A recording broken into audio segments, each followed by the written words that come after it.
Congestion on the transmission system can be looked at in a couple of different ways. Congestion affects reliability.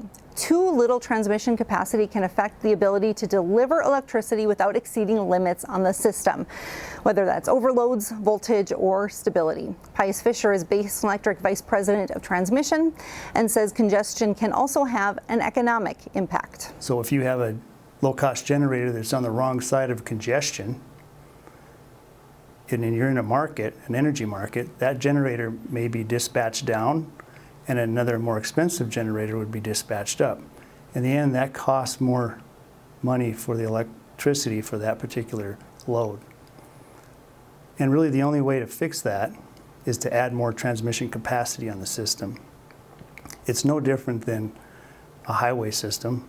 You have 2 lanes, and long before that highway gets fully capacity, not enough room for more vehicles on the road, typically a traffic engineer would plan ahead for that and build either an additional lane or additional highways to alleviate that congestion.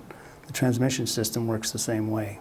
Historically, the grid has had enough margin in the capacity to avoid congestion issues, but exponential growth of renewables has eaten up a lot of that margin. In addition, the sheer number of renewable projects looking to connect to the grid is straining the current transmission planning process. A FERC requirement and a SPP tariff that requires a very specific generator interconnection process.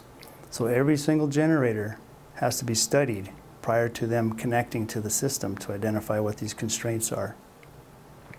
So as these studies are completed and projects are identified, those generators are now responsible for the costs of those upgrades that are needed.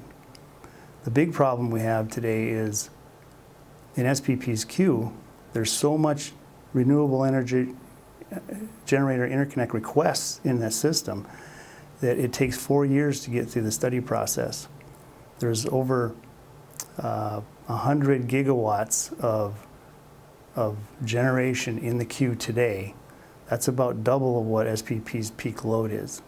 FERC announced in July an advance notice of proposed rulemaking to focus on the need to incorporate future renewable energy into long-term transmission planning.